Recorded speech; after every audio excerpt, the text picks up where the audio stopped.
ನಮಸ್ಕಾರ ಎಲ್ರಿಗೂ Raghavendra academy YouTube ಚಾನಲ್ಗೆ ತಮ್ಮೆಲ್ಲರಿಗೂ ಸ್ವಾಗತ. SSC CHSL ಹುದ್ದೆಗಳಿಗಾಗಿ ಪ್ರತಿದಿನ ನಿಮಗೆ GK ಪ್ರಶ್ನೋತ್ತರ ಸರಣಿ ವಿಡಿಯೋ ಮಾಡ್ತಾ ಇದ್ದೀನಿ.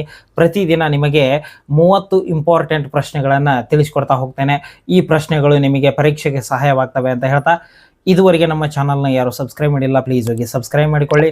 ಅದೇ ಥರ ನೀವೇನಾದರೂ SSC CHSL ಹುದ್ದೆಗೆ ತಯಾರಿಯನ್ನು ನಡೆಸ್ತಾ ಇದ್ರೆ ನಮ್ಮಲ್ಲಿ ಕಂಪ್ಲೀಟ್ ಆನ್ಲೈನ್ ಕೋರ್ಸ್ ಇದೆ.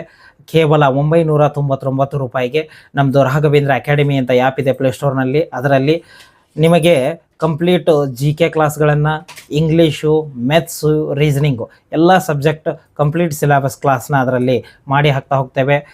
ರೆಕಾರ್ಡೆಡ್ ಕ್ಲಾಸಸ್ ಇರ್ತವೆ. ಪ್ರತಿದಿನ ನಿಮಗೆ ವೀಕ್ಲಿ ಲೈವ್ ಇರುತ್ತೆ. ನಿಮ್ದು ಏನೇ ಡೌಟ್ಸ್ ಇದ್ದರೂ ಸಹ ನಮ್ಮನ್ನು ಕೇಳ್ಬೋದು. ಅದ್ರ ಜೊತೆಗೆ ಈ ಕೋರ್ಸ್ನಲ್ಲಿ ನಿಮಗೆ PDF ನೋಟ್ಸ್ಗಳು, ಇಂಗ್ಲೀಷು ಹಾಗೆ GK ಮತ್ತು 50 ಇಂಪಾರ್ಟೆಂಟ್ ಕ್ವಶನ್ ಪೇಪರ್ಸ್ಗಳನ್ನು ಫ್ರೀಯಾಗಿ ಕೊಡ್ತಾ ಇದ್ದೇವೆ. ಈ ಕೋರ್ಸ್ ಏನಾದರೂ ಬೇಕಾದರೆ ಇಲ್ಲಿ ವಾಟ್ಸಪ್ ನಂಬರ್ ಕಾಣ್ತಾ ಇದೆ ನೋಡಿ, ಆ ವಾಟ್ಸಪ್ ನಂಬರ್ಗಾದರೂ ಮೆಸೇಜ್ ಮಾಡಿ, ಅಥವಾ ಪ್ಲೇಸ್ಟೋರ್ನಲ್ಲಿ ರಾಘವೇಂದ್ರ ಅಕಾಡೆಮಿ ಅಂತ ಆ್ಯಪ್ ಇದೆ, ಅದನ್ನು ಡೌನ್ಲೋಡ್ ಮಾಡಿಕೊಂಡು ಈ ಕೋರ್ಸ್ಗೆ ಲಾಗಿನ್ ಆಗಿ ಅಂತ ಹೇಳ್ತಾ, ಅದೇ ಥರ ನಮ್ಮಲ್ಲಿ GK ಹಾಗೆ ಇಂಗ್ಲೀಷ್ ಪ್ರಿಂಟೆಡ್ ನೋಟ್ಸ್ಗಳು ಸಿಗ್ತವೆ, PDF ನೋಟ್ಸ್ಗಳು ಸಿಗ್ತವೆ.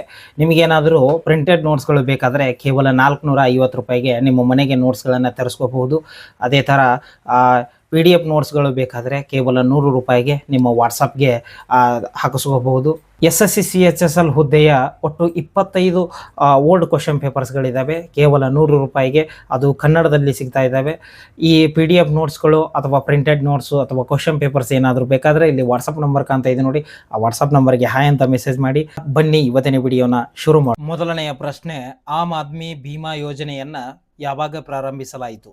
ಆಪ್ಷನ್ಗಳು: ನವೆಂಬರ್ 14, 2011, ಮಾರ್ಚ್ 5, 2009, ಮಾರ್ಚ್ 10, 2008, ಅಕ್ಟೋಬರ್ 2, 2007. ಇದಕ್ಕೆ ಸರಿಯಾದ ಉತ್ತರ ಆಮ್ ಆದ್ಮಿ ಭೀಮಾ ಯೋಜನೆಯನ್ನು ಅಕ್ಟೋಬರ್ 2, 2007ರಂದು ಪ್ರಾರಂಭಿಸಲಾಯಿತು. ಇನ್ನು ಎರಡನೆಯ ಪ್ರಶ್ನೆ, ಯೋಜನಾ ಆಯೋಗವು ಆಗಸ್ಟ್ 2007ರಲ್ಲಿ ಹಣಕಾಸು ವಲಯದ ಸುಧಾರಣೆಗಳಿಗಾಗಿ ಉನ್ನತ ಮಟ್ಟದ ಸಮಿತಿಯನ್ನು ರಚಿಸಿತು. ಯಾರ ಅಧ್ಯಕ್ಷತೆಯಲ್ಲಿ ರಚಿಸಿತು ಅಂತ ಪ್ರಶ್ನೆ. ಆಪ್ಷನ್ಗಳು: KV ಕಾಮತ್, ರಘುರಾಮ್ G ರಾಜನ್, ಬಿಮಲ್ ಜಲನ್. ಇವುಗಳಲ್ಲಿ ಯಾವುದು ಅಲ್ಲ. ಇದಕ್ಕೆ ಸರಿಯಾದ ಉತ್ತರ option B, Raghuram G Rajan. ಇನ್ನು ಮೂರನೆಯ ಪ್ರಶ್ನೆ, ನಿತ್ಯ ಹರಿದ್ವರ್ಣ ಕ್ರಾಂತಿಗೆ ಕರೆ ನೀಡಿದವರು ಯಾರು? ಆಪ್ಷನ್ಗಳು: MS ಸ್ವಾಮಿನಾಥನ್, ವರ್ಗೀಸ್ ಕುರಿಯನ್, ತ್ರಿಭುವನದಾಸ್ ಪಟೇಲ್, HM ದಲಯ. ಇದಕ್ಕೆ ಸರಿಯಾದ ಉತ್ತರ MS ಸ್ವಾಮಿನಾಥನ್. ಇವರು ನಿತ್ಯ ಹರಿದ್ವರ್ಣ ಕ್ರಾಂತಿಗೆ ಕರೆಯನ್ನು ನೀಡಿದವರು. ಇನ್ನು ನಾಲ್ಕನೆಯ ಪ್ರಶ್ನೆ, ಮುಕ್ತ ಮಾರುಕಟ್ಟೆ ಕಾರ್ಯಾಚರಣೆಯು ಈ ಕೆಳಗಿನಗಳ ಭಾಗವಾಗಿದೆ. ಆಪ್ಷನ್ಗಳು: ಕ್ರೆಡಿಟ್ ನೀತಿ, ಡೆಬಿಟ್ ನೀತಿ, ಠೇವಣಿ ನೀತಿ. ಇವುಗಳಲ್ಲಿ ಯಾವುದು ಅಲ್ಲ. ಇದಕ್ಕೆ ಸರಿಯಾದ ಉತ್ತರ ಆಪ್ಷನ್ 1, ಕ್ರೆಡಿಟ್ ನೀತಿ. ಇನ್ನು ಐದನೆಯ ಪ್ರಶ್ನೆ, ಭಾರತದಲ್ಲಿ ಆದಾಯ ತೆರಿಗೆಯನ್ನು ಪರಿಚಯಿಸಿದವರು ಯಾರು? ಆಪ್ಷನ್ಗಳು: William Jones, James Wilson, Nicholas Kaldor, Mahavir Tyagi. ಇದಕ್ಕೆ ಸರಿಯಾದ ಉತ್ತರ ಆಪ್ಷನ್ ಬಿ, ಜೇಮ್ಸ್ ವಿಲ್ಸನ್. ಇನ್ನು ಆರನೆಯ ಪ್ರಶ್ನೆ, ಯಾವ ಪಂಚವಾರ್ಷಿಕ ಯೋಜನೆಯ ಅವಧಿಯಲ್ಲಿ ಭಾರೀ ಕೈಗಾರೀಕರಣದ ಹಂತವನ್ನು ಪ್ರಾರಂಭಿಸಲಾಯಿತು? ಆಪ್ಷನ್ಗಳು: ಎರಡನೆಯ ಪಂಚವಾರ್ಷಿಕ ಯೋಜನೆ, ಮೊದಲನೆಯ ಪಂಚವಾರ್ಷಿಕ ಯೋಜನೆ, ಮೂರನೆಯ, ನಾಲ್ಕನೆಯ ಪಂಚವಾರ್ಷಿಕ ಯೋಜನೆ. ಇದಕ್ಕೆ ಸರಿಯಾದ ಉತ್ತರ ಆಪ್ಷನ್ 1, ಎರಡನೆಯ ಪಂಚವಾರ್ಷಿಕ ಯೋಜನೆಯಲ್ಲಿ ಭಾರೀ ಕೈಗಾರೀಕರಣದ ಹಂತವನ್ನು ಪ್ರಾರಂಭಿಸಲಾಯಿತು. ಇನ್ನು ಏಳನೆಯ ಪ್ರಶ್ನೆ, ಮಧ್ಯಾಹ್ನದ ಊಟದ ಯೋಜನೆಯನ್ನು ಯಾವಾಗ ಪ್ರಾರಂಭಿಸಲಾಯಿತು? ಆಪ್ಷನ್ಗಳು: ಆಗಸ್ಟ್ 15, 2000, ಆಗಸ್ಟ್ 15, 1992, 1995, 2001. ಇದಕ್ಕೆ ಸರಿಯಾದ ಉತ್ತರ ಆಪ್ಷನ್ ಸಿ, ಆಗಸ್ಟ್ 15, 1995ರಲ್ಲಿ ಸರ್ಕಾರಿ ಶಾಲೆಗಳ ಮಧ್ಯಾಹ್ನದ ಊಟದ ಯೋಜನೆಯನ್ನು ಪ್ರಾರಂಭಿಸಲಾಯಿತು. ಇನ್ನು ಎಂಟನೆಯ ಪ್ರಶ್ನೆ, ಭಾರತದಲ್ಲಿ ಅದ್ಭುತ ಮತ್ತು ಪರಿಣಾಮಕಾರಿ ಲೆಕ್ಕಪತ್ರ ನಿರ್ವಹಣೆ ಮತ್ತು ಹಣಕಾಸು ವರದಿ ವ್ಯವಸ್ಥೆಯನ್ನು ಸ್ಥಾಪಿಸುವ ಮತ್ತು ನಿರ್ವಹಿಸುವ ಜವಾಬ್ದಾರಿಯನ್ನು ಯಾರು ತೆಗೆದುಕೊಂಡಿದ್ದಾರೆ? ಆಪ್ಷನ್ಗಳು: ಲೆಕ್ಕಪತ್ರ ನಿಯಂತ್ರಕ ಮಹಾನಿರ್ದೇಶಕರು, ನೀತಿ ಆಯೋಗ, RBI. ಇವುಗಳಲ್ಲಿ ಯಾವುದು ಅಲ್ಲ. ಇದಕ್ಕೆ ಸರಿಯಾದ ಉತ್ತರ ಆಪ್ಷನ್ 1 ಲೆಕ್ಕಪತ್ರ ನಿಯಂತ್ರಕ ಮಹಾನಿರ್ದೇಶಕರು. ಇನ್ನು 9ನೆಯ ಪ್ರಶ್ನೆ, ಭಾರತೀಯ ಭದ್ರತಾ ಮತ್ತು ವಿನಿಮಯ ಮಂಡಳಿ SEBI ಸೆಬಿ ಸ್ಥಾಪನೆಯಾದ ದಿನಾಂಕ ಯಾವುದು? ಆಪ್ಷನ್ಗಳು April 12, 1998, April 12, 1988, July 12, 1982, July 9, 1988, July 5, 1995. ಇದಕ್ಕೆ ಸರಿಯಾದ ಉತ್ತರ ಆಪ್ಷನ್ 1 ಯಾವುದು? ಭಾರತೀಯ ಭದ್ರತಾ ವಿನಿಮಯ ಮಂಡಳಿ ಸೆಬಿ ಸ್ಥಾಪನೆಯಾದ ದಿನಾಂಕ ಏಪ್ರಿಲ್ 12, 1988ರಲ್ಲಿ. ಇನ್ನು 10ನೆಯ ಪ್ರಶ್ನೆ, ಸಚಿವಾಲಯ ಮತ್ತು ಕಾರ್ಯಕ್ರಮ ಅನುಷ್ಠಾನ ಸ್ವತಂತ್ರ ಸಚಿವಾಲಯವಾಗಿ ಅಸ್ತಿತ್ವಕ್ಕೆ ಬಂದ ದಿನಾಂಕ ಯಾವುದು? ಆಪ್ಷನ್ಗಳು ಅಕ್ಟೋಬರ್ 15, 1999, ಜನವರಿ 15, 1998, ಸೆಪ್ಟೆಂಬರ್ 15, 1999, ಜೂನ್ 15, 1999. ಇದಕ್ಕೆ ಸರಿಯಾದ ಉತ್ತರ ಆಪ್ಷನ್ 1 ಅಕ್ಟೋಬರ್ 15, 1999ರಂದು ಸಚಿವಾಲಯ ಮತ್ತು ಕಾರ್ಯಕ್ರಮ ಅನುಷ್ಠಾನ ಹಾಗೂ ಸ್ವತಂತ್ರ ಸಚಿವಾಲಯವಾಗಿ ಅನುಷ್ಠಾನಕ್ಕೆ ಬಂದಿತು. ಇನ್ನು 11ನೆಯ ಪ್ರಶ್ನೆ, ಆಗಸ್ಟ್ 1, 2011ರಂದು ಭಾರತದ ಸಮಗ್ರ ಆರ್ಥಿಕ ಪಾಲುದಾರಿಕೆ ಒಪ್ಪಂದವು ಯಾವ ದೇಶದೊಂದಿಗೆ ಜಾರಿಗೆ ಬಂದಿತು? ಆಪ್ಷನ್ಗಳು ದಕ್ಷಿಣ ಕೊರಿಯಾ, ಚೀನಾ, ತೈವಾನ್, ಜಪಾನ್. ಇದಕ್ಕೆ ಸರಿಯಾದ ಉತ್ತರ ಆಪ್ಷನ್ ಡಿ ಜಪಾನ್. ಇನ್ನು 12ನೆಯ ಪ್ರಶ್ನೆ, ಪೂರಕ ವೇತನ ಉದ್ಯೋಗ ಸೃಷ್ಟಿಯನ್ನು ತೀವ್ರಗೊಳಿಸುವ ಗುರಿಯನ್ನು ಹೊಂದಿರುವ ರಾಷ್ಟ್ರೀಯ ಕೆಲಸಕ್ಕೆ ಆಹಾರ ಕಾರ್ಯಕ್ರಮವನ್ನು ಯಾವಾಗ ಪ್ರಾರಂಭಿಸಲಾಯಿತು?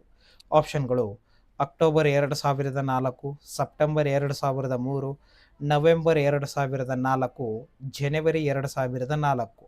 ಇದಕ್ಕೆ ಸರಿಯಾದ ಉತ್ತರ option C November 2004ರಲ್ಲಿ.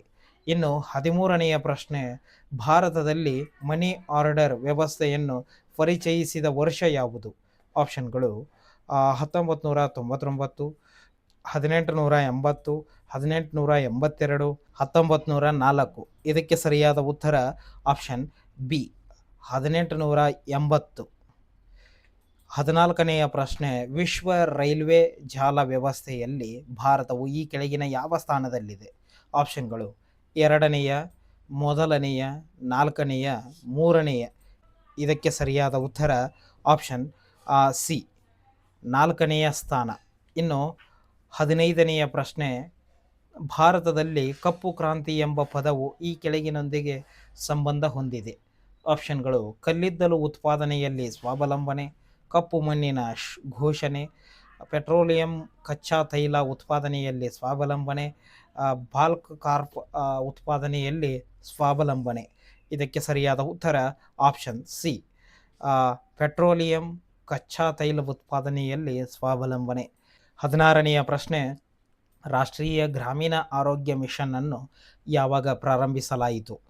ಆಪ್ಷನ್ಗಳು October 2005, August 2005, April 2005, July 2005. ಇದಕ್ಕೆ ಸರಿಯಾದ ಉತ್ತರ ಆಪ್ಷನ್ ಸಿ ಏಪ್ರಿಲ್ 2005. ಇನ್ನು 17ನೆಯ ಪ್ರಶ್ನೆ, ಎಲ್ಲ ಧರ್ಮ ಮತ್ತು ಜಾತಿಯ ಹುಡುಗಿಯರನ್ನು ಅವರ ವಿವಾಹದವರೆಗೆ ಬೆಂಬಲಿಸಲು ಲಾಡ್ಲಿ ಲಕ್ಷ್ಮಿ ಯೋಜನೆಯನ್ನು ಪ್ರಾರಂಭಿಸಿದ ಸರ್ಕಾರ ಯಾವುದು? ಆಪ್ಷನ್ಗಳು ಉತ್ತರ ಪ್ರದೇಶ ಸರ್ಕಾರ, ಮಧ್ಯಪ್ರದೇಶ, ಹರಿಯಾಣ. ಮೇಲಿನ ಯಾವುದು ಅಲ್ಲ. ಇದಕ್ಕೆ ಸರಿಯಾದ ಉತ್ತರ ಆಪ್ಷನ್ ಬಿ ಮಧ್ಯಪ್ರದೇಶ ಸರ್ಕಾರ. ಇನ್ನು 18ನೆಯ ಪ್ರಶ್ನೆ, ಸರ್ಕಾರವು ಅನ್ನಪೂರ್ಣ ಯೋಜನೆಯನ್ನು ಈ ಕೆಳಗಿನವುಗಳೊಂದಿಗೆ ವಿಲೀನಗೊಳಿಸಿದೆ, ಅದು ಯಾವುದು ಅಂತ ಪ್ರಶ್ನೆ. ಆಪ್ಷನ್ಗಳು ರಾಷ್ಟ್ರೀಯ ವೃದ್ಧಾಪ್ಯ ಪಿಂಚಣಿ ಯೋಜನೆ, ಉಜ್ವಲ, IRDP. ಇವುಗಳಲ್ಲಿ ಯಾವುದು ಅಲ್ಲ. ಇದಕ್ಕೆ ಸರಿಯಾದ ಉತ್ತರ ಆಪ್ಷನ್ 1 ರಾಷ್ಟ್ರೀಯ ವೃದ್ಧಾಪ್ಯ ಪಿಂಚಣಿ ಯೋಜನೆಯೊಂದಿಗೆ ಈ ಅನ್ನಪೂರ್ಣ ಯೋಜನೆಯನ್ನು ವಿಲೀನಗೊಳಿಸಿದೆ. ಇನ್ನು 19ನೆಯ ಪ್ರಶ್ನೆ, ರಾಷ್ಟ್ರೀಯ ವಿದ್ಯುತ್ ನೀತಿಯು 2012ರ ವೇಳೆಗೆ ವಿದ್ಯುತ್ ಕೊರತೆಯನ್ನು ನಿವಾರಿಸಲು ಎಷ್ಟು ಮೆಗಾವ್ಯಾಟ್ ವಿದ್ಯುತ್ತನ್ನು ಉತ್ಪಾದಿಸಲು ಗುರಿಯನ್ನು ಹೊಂದಿದೆ? ಆಪ್ಷನ್ಗಳು 50,000 ಮೆಗಾವ್ಯಾಟ್, 75,000 ಮೆಗಾವ್ಯಾಟ್, 1,00,000 ಮೆಗಾವ್ಯಾಟ್, 1,25,000 ಮೆಗಾವ್ಯಾಟ್. ಇದಕ್ಕೆ ಸರಿಯಾದ ಉತ್ತರ ಆಪ್ಷನ್ ಸಿ 1,00,000 ಮೆಗಾವ್ಯಾಟ್ ವಿದ್ಯುತ್. ಇನ್ನು 20ನೆಯ ಪ್ರಶ್ನೆ, ಅಂತಾರಾಷ್ಟ್ರೀಯ ಹಣ ವರ್ಗಾವಣೆಗಾಗಿ ಯಾವ ಭಾರತೀಯ ಸಾರ್ವಜನಿಕ ವಲಯದ ಬ್ಯಾಂಕ್ ಅಮೆರಿಕಾದ ಮನಿಗ್ರಾಮ್ ಕಂಪನಿಯೊಂದಿಗೆ ಒಪ್ಪಂದಕ್ಕೆ ಸಹಿ ಹಾಕಿದೆ? ಆಪ್ಷನ್ಗಳು: State Bank of India, Bank of Baroda, Punjab National Bank, Bharatiya central bank. ಇದಕ್ಕೆ ಸರಿಯಾದ ಉತ್ತರ ಆಪ್ಷನ್ ಸಿ, ಯಾವುದು? Punjab National Bank. ಇನ್ನು 21ನೆಯ ಪ್ರಶ್ನೆ, ಮೇರಾ ಸೇಠ್ ಸಮಿತಿಯು ಯಾವುದಕ್ಕೆ ಸಂಬಂಧಿಸಿದೆ? ಆಪ್ಷನ್ಗಳು: ಕೈಮಗ್ಗಗಳ ಅಭಿವೃದ್ಧಿ, ಕೆಲಸದ ಸ್ಥಳಗಳಲ್ಲಿ ಲಿಂಗ ತಾರತಮ್ಯ, ಹೆಣ್ಣು ಭ್ರೂಣ ಹತ್ಯೆ, ಬ್ಯಾಂಕಿಂಗ್ ವಲಯ. ಇದಕ್ಕೆ ಸರಿಯಾದ ಉತ್ತರ ಕೈಮಗ್ಗಗಳ ಅಭಿವೃದ್ಧಿ. 22ನೆಯ ಪ್ರಶ್ನೆ, ಭಾರತದಲ್ಲಿ ರಾಷ್ಟ್ರೀಯ ಆದಾಯದ ಅಂದಾಜುಗಳನ್ನು ಇವರಿಂದ ತಯಾರಿಸಲಾಗುತ್ತದೆ? ಆಪ್ಷನ್ಗಳು: ಯೋಜನಾ ಆಯೋಗ, ಭಾರತೀಯ ರಿಸರ್ವ್ ಬ್ಯಾಂಕ್, ಕೇಂದ್ರೀಯ ಸಂಖ್ಯಾಶಾಸ್ತ್ರೀಯ ಸಂಸ್ಥೆ, ಭಾರತೀಯ ಸಂಖ್ಯಾಶಾಸ್ತ್ರ ಸಂಸ್ಥೆ.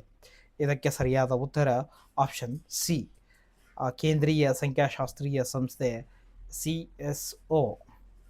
ಇನ್ನು 23ನೆಯ ಪ್ರಶ್ನೆ, ಕಲಿಯುವಾಗ ಸಂಪಾದಿಸಿ ಯೋಜನೆಯನ್ನು ಪ್ರಾರಂಭಿಸಿದವರು ಯಾರು ಅಥವಾ ಯಾವ ಇಲಾಖೆ? ಆಪ್ಷನ್ಗಳು: ಪ್ರವಾಸೋದ್ಯಮ ಸಚಿವಾಲಯ, ಯುವಜನ ಸಚಿವಾಲಯ, ಎ ಮತ್ತು ಬಿ ಎರಡೂ ಇವುಗಳಲ್ಲಿ ಯಾವುದು ಅಲ್ಲ. ಇದಕ್ಕೆ ಸರಿಯಾದ ಉತ್ತರ ಆಪ್ಷನ್ 1, ಪ್ರವಾಸೋದ್ಯಮ ಸಚಿವಾಲಯ. ಇನ್ನು 24ನೆಯ ಪ್ರಶ್ನೆ, ಮೊದಲ ರಾಷ್ಟ್ರೀಯ ಕಾರ್ಮಿಕರ ಆಯೋಗವನ್ನು ಈ ಕೆಳಗಿನ ಯಾವ ದಿನಾಂಕದಂದು ರಚಿಸಲಾಯಿತು? ಆಪ್ಷನ್ಗಳು: ಡಿಸೆಂಬರ್ 24, 1966, ಡಿಸೆಂಬರ್ 24, 1967, ನವೆಂಬರ್ 24, 1966, ನವೆಂಬರ್ 24, 1967.